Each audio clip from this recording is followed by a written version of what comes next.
Help Jews in Poverty at helpjewsnow.org. Your $25 gift today will help provide a life-saving food box to Jews in need. Be a blessing right now. Visit helpjewsnow.org. That's helpjewsnow.org.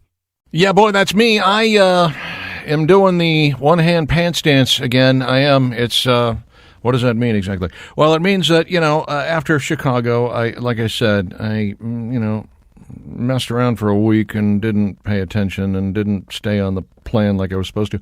And then at the end of that week, I went like, okay, let's get serious. You got a birthday coming up. And I set a goal. I said, I want to be at such and such a weight by my birthday. That's where I want to be. Not telling you what it is just yet. I'll tell you on Friday when I step on the scale and I hit it, because I will. I'm quite certain of it. And so I went to the wall with this. I mean, I follow this thing, dare I say, religiously. I eat exactly what I'm supposed to eat, exactly when I'm supposed to eat it. I drink the allotted amount of water. It's not hard. That's the thing about it, is it's not even hard. I have got these fabulous protein bars. I do a lean and green. I love myself a salad, maybe with some grilled chicken on it, sometimes without. And just, there's so many different great foods that you can enjoy. Their snacks are out of this world.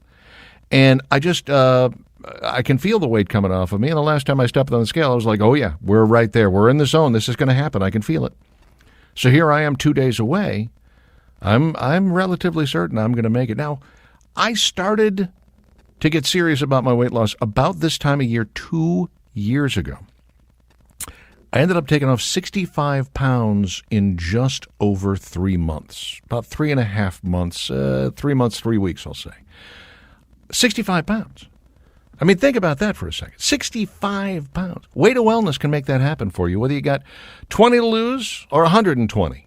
994-2393, 994-2393, aplanforme.com, aplanforme.com. And yes, I've kept it off. I'm nowhere near where I used to be. And that's good news. Megan Barth is with us from ReaganBabe.com, ReaganBabe.com. You can read her stuff there. And I don't know if you've seen this or not, Megan, but they're using whips at the border. My gosh, whipping those poor Haitian immigrants. What a nightmare. And Kamala Harris wants an investigation. Expound upon that, if you would, please. Geez, where do I begin to unpack that rhetoric? Kamala Harris is the border czar. She's been to the border, I think, once, and she actually didn't even go to the border. She went hundreds of miles away from the border and did a little campaign there, patting herself on the back. But while our border is being invaded to the tune of 15,000 Haitians and quote-unquote refugees from all around the world camped out underneath the bridge, she's too busy at Howard University last Sunday flipping a coin during a football game to decide which team goes first. Well, the refugees really aren't concerned which team goes first. They just want to invade our borders, and they're actually hijacking federal buses that were transporting them in order to do so. That's one of the latest stories that's come out from the Washington Examiner this morning.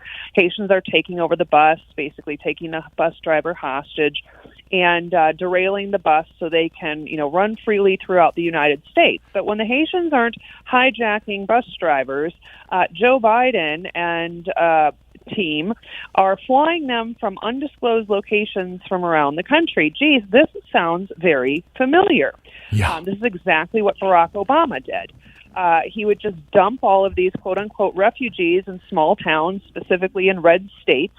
And then, of course, that would stress the small towns' budgets to the point of near bankruptcy because they have to develop all these social services. They have to get, quote-unquote interpreters.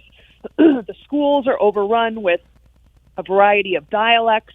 I actually reported 5 years ago on a small school district in Nashville, Tennessee, that has over 200 interpreters. 200.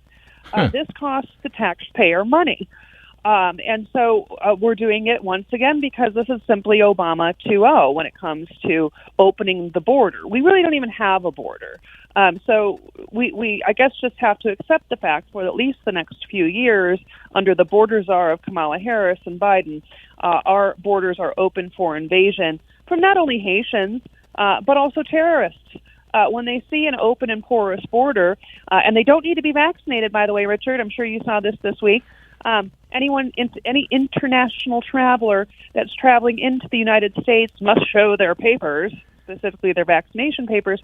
But if you're an international traveler and you're crossing the southern border illegally, well, by God, we'll roll out the red carpet for you and give you a first-class ticket to whatever small town of your choice. This is why it's so very hard to take anybody in the Biden administration seriously about COVID protocol. I mean, they start telling you need to this and you got to get the vaccine, you got to do it, and you go, no, until you close the border, nothing you say is going to make any sense at all. I mean, nothing you say matters. Everything you say is a joke until you close the border. And I don't, not vaccinate them. Close the border. It's not that hard to do. Donald Trump managed to get it done, strangely enough. The overall goal here, I guess, is to just overwhelm the system and continue to pile people who are dependent upon the government in. Is that the thought process here?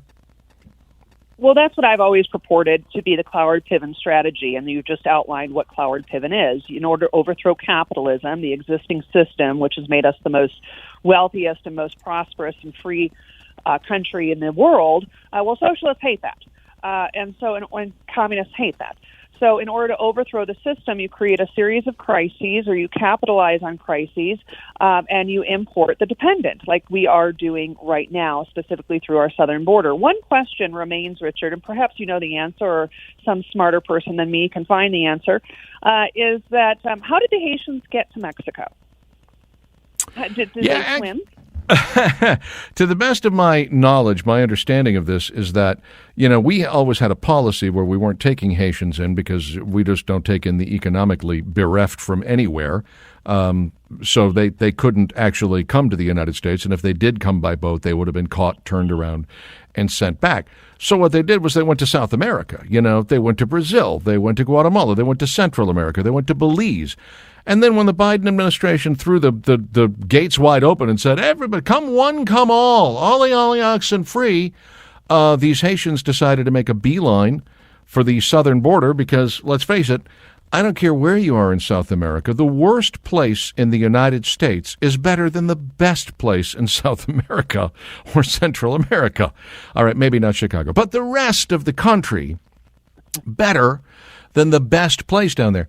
So, I mean, look, they were safe, they were out of harm's way, they were out of Haiti, and now for some reason we felt the need to invite them here. What the hell? Well, then that question remains is who paid for their flights here, because it's certainly not a cheap flight. And with the amount of Haitians that are invading our southern border, as well as other third world poverty-stricken countries that are invading our southern border, who is paying for them to make the travel arrangements? There is somebody and someone behind this human trafficking operation, because that's exactly what this is. It's a human trafficking operation. Now, I found Jen Psaki's statement to Peter Doocy, who tends to be really the only reporter in the White House press corps that gets called on instead of a total hack. He asked her, well, if internationals have to be vaccinated, why do the people at the southern border need not to be vaccinated? And her response, and I'm not kidding you, was, well, they don't plan to stay here for a long time. Right. Oh, really? Right. Right. Okay. Well, what about the 30 million illegals that have just decided to basically plant their tents here and then demand voting rights, free health care, and the tax-paying American citizens to pay their way from cradle to grave?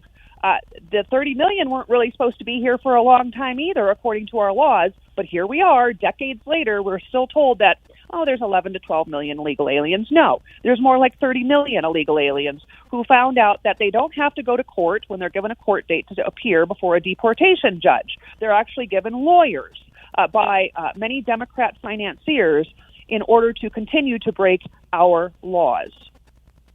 Well, you're expecting a reasonable comment from an administration that gave us, we have to protect the vaccinated from the unvaccinated.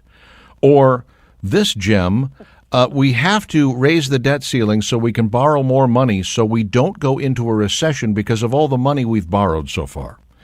The whole thing is mind-boggling, and my head hurts now. Hold on, if you would, please, Megan. We must take a break, but we'll hurry back. Continue this conversation. Megan Barth is with ReaganBabe.com. Read her stuff there, and don't go away. Allman Brothers live at the Fillmore East. 50 years old this year. The ultimate live album, according to many, still picked by a lot of music experts and critics as the best live album of all time, because it's very raw. And they did a great job of capturing these guys in all their glory. Very little fixes. They didn't go in later and change a lot of stuff, which, they do with live albums nowadays. And they did back then, too. But the Allman Brothers were like, we don't want to do that. We just put the best version of each one of these songs on there and we'll be fine. And that's exactly what they did. 217 Talk 99.5 Parrot Structural Services, just exactly who you need on your side. It's weird to talk about it. Here's my goal. You want to never have to call them. That would be what you'd like, is to never have to call Parrot Structural. 668-2626 in case you have to, right? Because if you're calling Parrot Structural, it means that you suspect that there's a problem with your foundation. Quite frankly, they would like to just fold up, go out of business, and go do something else for the rest of their lives because there is no work for them to do. But unfortunately, as long as the ground moves, changes, alters with all this rain we've had, that's a real chance. As long as your foundation has cracks and crevices, sinking, leaning, as long as that happens, there is going to be a Parrot Structural Services, and they are going to be in the business of making sure that your foundation is back up on the up and up, whatever it takes. Trust these guys. They've got the experience. They've got the integrity. ParrotSS.com on the World Wide Web. Parrot Structural Services. ParrotSS.com. Licensed, bonded, insured, and E-Verify compliant. Let us talk to Megan Barth of ReaganBabe.com. A couple of pieces of information I find interesting. Banks are speaking out against the Biden administration plan. They want banks to report any transaction over $600. That number now is 10,000, which I still think, what the hell business is it of the government, what I'm doing with my money? But he wants to lower that to 600. I say he as if he has anything to do with it. The Biden administration wants that number lowered to 600.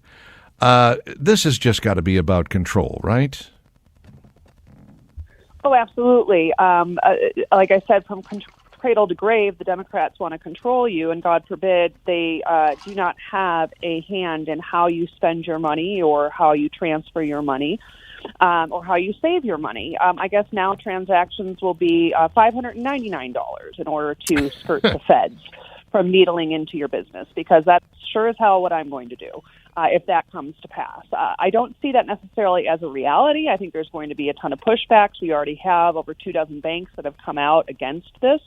Yeah. But the government wants to control banks. They want to nationalize the banks. I mean, they started with student loans. They want to nationalize banks, so they too now will have a intimate look into your personal spending habits, which will only increase the power of the IRS to audit their political enemies.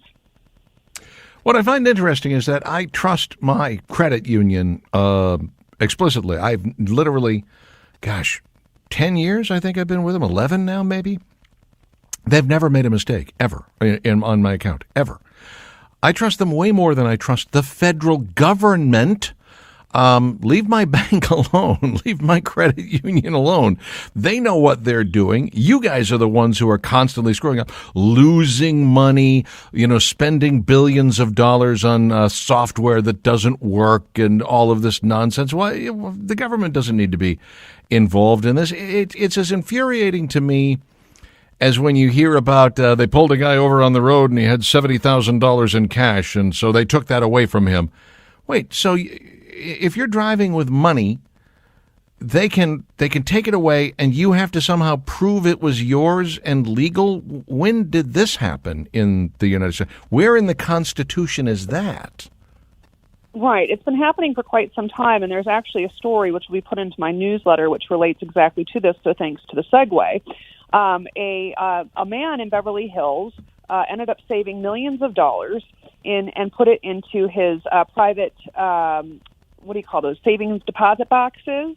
Yeah. And he had it in a variety of currencies, including gold, et cetera, and metals.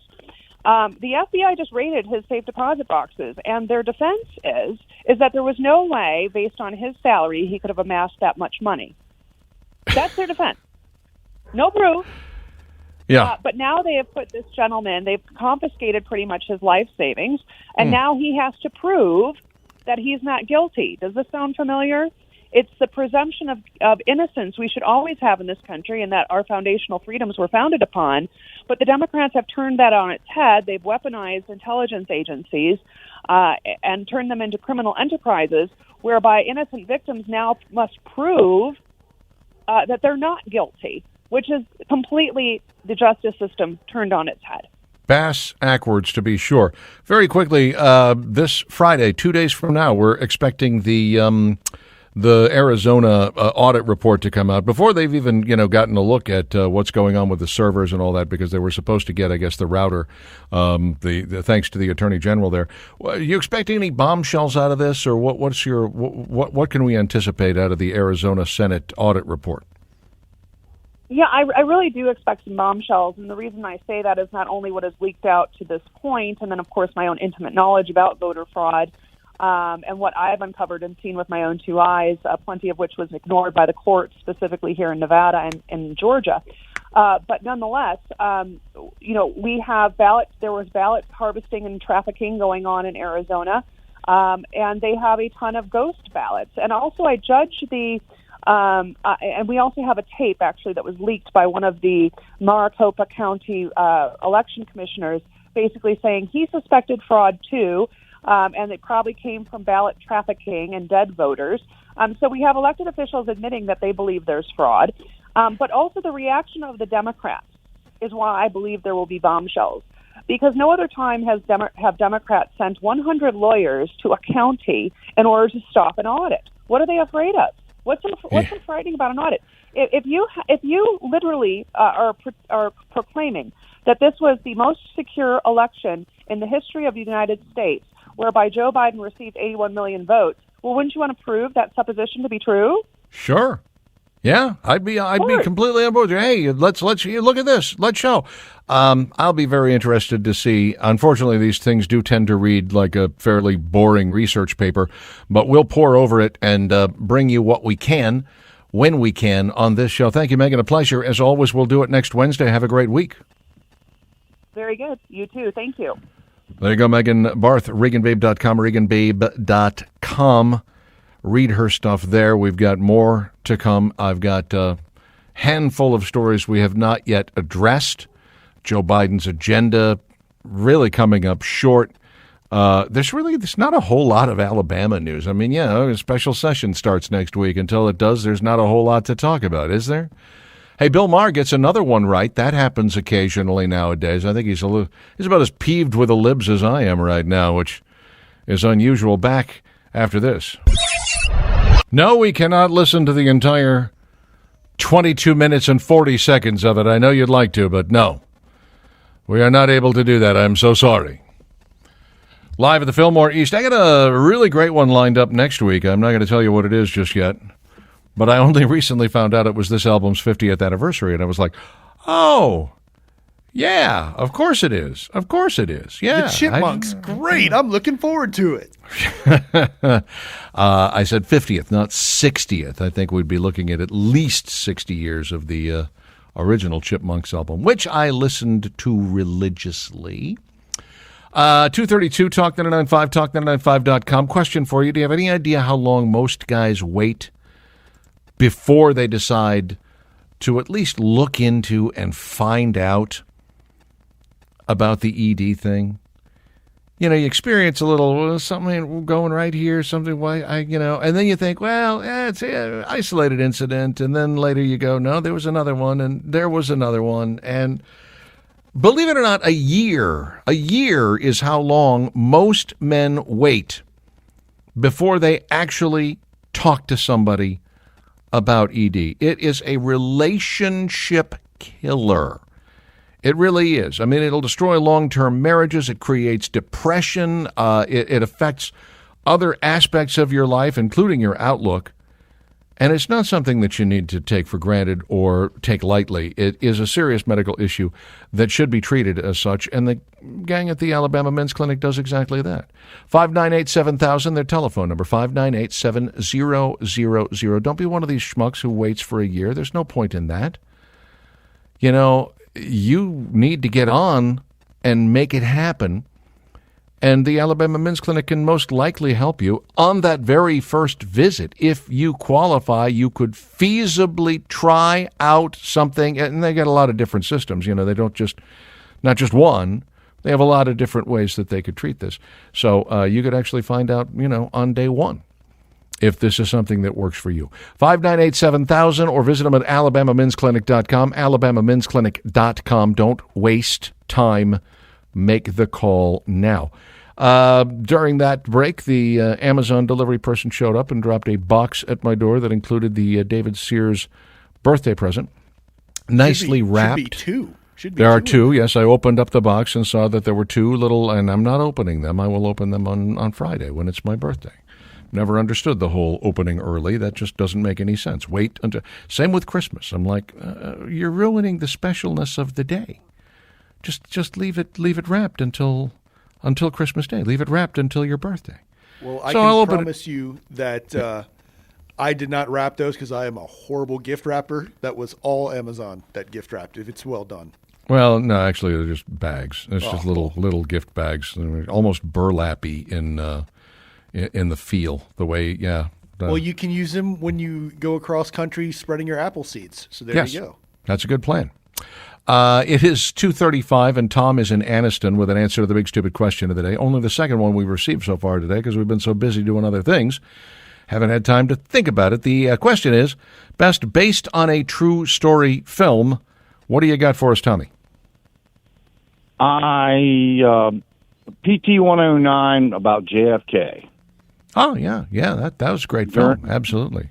Cliff Robertson kind of made his big splash with that film as well.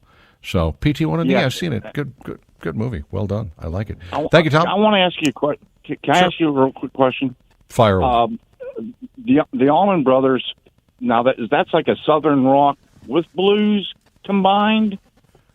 Rock, blues, jazz. A little bit of everything in there. Some country. Okay.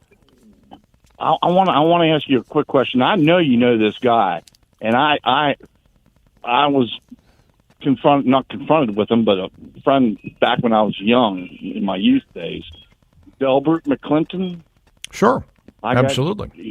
I got Dreams to Remember. Oh, I love that song. I had to play it when I first started listening to you guys this afternoon. But yeah, Delbert McClinton. Love it. I went to a. Thank you. Thank you very much. I appreciate the call, Tom. I went to a church at one time, which was run by a pastor whose daughter was married to Delbert McClinton's lead guitarist. Does that make sense? That's a long way to go about saying that. True. 2:37, and Braden is up next in Bessemer. Braden, you're on Talk 99.5. What is on your mind? I like Blow. I like the movie Blow about George Jones. That was a really good one.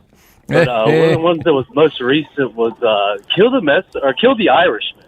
That was a really good one.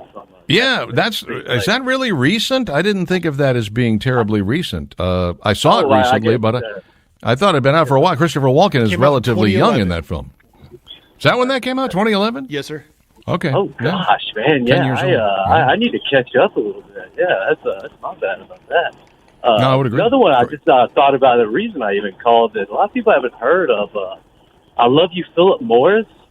A lot of those antics in that movie was based on a fella I kind of did a little research on.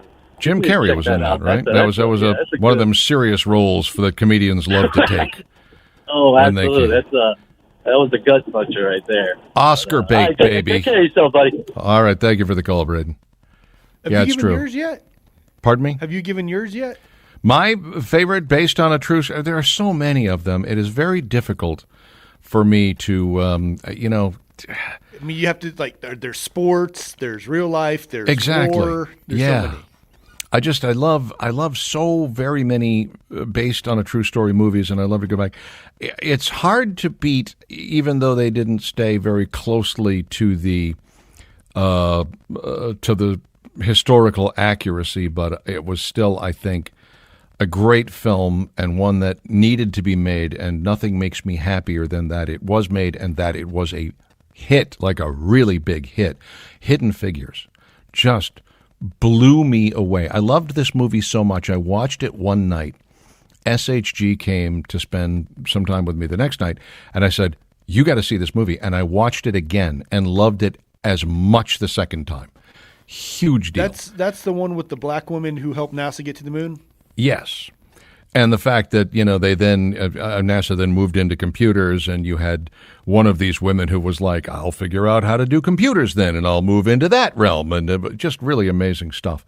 U-571 is an amazing story. And then the other submarine one that just owns me, absolutely owns me, is K9, the Widowmaker. That's the Harrison Ford nuclear leak, right? Yes, Russian nuclear sub. They didn't know what the hell they were dealing with, And it's, again, none of these are perfectly historically accurate. And I'll throw out one more favorite in the sports genre because you mentioned it. I would say Invincible is just a great movie. It's a lot of fun to watch. It probably adheres more closely to reality than most of the ones that I've mentioned already, and most of the other ones that have been mentioned here. But it's the one. The sports ones. I love Miracle, Pride of the Yankees with Gary Cooper as Lou Gehrig. Oh yeah. I really like Remember the Titans, and then I thought Erin Brockovich was really well done. With Julie Roberts finally got her Oscar, and A Beautiful Mind. I really appreciate that film a lot. I thought that was well done. Russell Crowe is the schizophrenic. Right. It was made by Ron Howard. Yeah. As long as we're talking Ron Howard films, and he seems to really do a great job with that stuff, you can throw in Apollo 13, which was just a spectacular movie and so well made. It's one of those movies you watch and you go, how come every movie can't be this good? Like, I just want all movies to be made as well as this. Because I'm one of those guys who's just annoying. I look at the shots and the way they make the shots and the angles that they come at and the way the lighting is, and I'm just like, if you can make me not pay attention to any of that stuff and focus on the story, you've done a very good job. And he shot that on the Vomit Comet, which is even more impressive, to get all that lighting and everything done. Yes, that was the plane that runs all the parabolas that makes you weightless, and they had to film these things like 20 seconds at a time. They had to film these scenes 20 seconds at a time because that's all the more they could get. They had to build a set inside a plane to make the weightless stuff work, and truly astounding stuff. One more. I'm going to throw in one more as long as we're talking about space movies. Armageddon. Boy, that one was great, wasn't it? That was a great one. That was a great one. Such a good, based on a true story movie. 2:42. How about we take a quick break here? We'll come back. We'll wrap it all up. Richard Dixon, Talk 99.5. Stick around. Live at the Fillmore East, the Allman Brothers, Dickie Betts, Greg, and Butch Trucks, J. Johnny Johnson. A lot of big names that everybody knows and loves. Greg Dwayne, obviously. Allman Brothers, the ones themselves, sure. 248, Talk 99.5, talk995.com. Let me hit some of the high stuff that we have not yet addressed today, starting with this one. I mentioned that Bill Maher actually is siding with conservatives on a couple of things, which is always slightly shocking, but the reality is he's not as far flung to the left as people think. He's written a couple of books that I found I was surprised to find how much I agreed with him in many cases. I think he's a left-leaning libertarian is probably the best way to put it. But he was talking about this whole tax the rich nonsense that we keep hearing. Now, I told you the other day, I gave you the scoop on what's going on statistically here, that the top 10% of income earners pay 80% of taxes in the United States of America. Top 10%. Top 1% pay 40% of taxes. Top 10% of income earners pay 80% of taxes, but they only make 40% of the money. And then the remainder, the other 60% pay 20%. In fact, the bottom 50% pay 3% of taxes. Are we not already taxing the rich? It sounds to me like we're already taxing the rich. I mean, the vast majority of money that we have coming into the coffers in this country comes from the rich. And if you were to create a situation where people said, well, there's no point in being rich anymore, they just take it away from me, guess what? All that money dries up, and you have killed the goose that lays the golden egg. Well done. Bravo. You have now created a situation where people say, well, there's no point in being rich. I mean, if you're going to take everything away from me beyond a certain point, I'll make up to that point and no more. And then now I'm starving you of money. But I'm not doing it out of spite. I'm just doing it out of what's the point? Why should I make it if I don't get to keep it, you know? Bill Maher made this argument on Friday's episode of Real Time. He said, New York, get a load of this, 0.81%, 65,000 New Yorkers, 0.81% pay 51% of taxes in New York City. 65,000 New Yorkers out of 8 million people pay 51% of the taxes. Not like we're not already taxing the rich. To which I say, bravo, bravo, bravissimo. So very glad that you were able to come to the party there, Bill.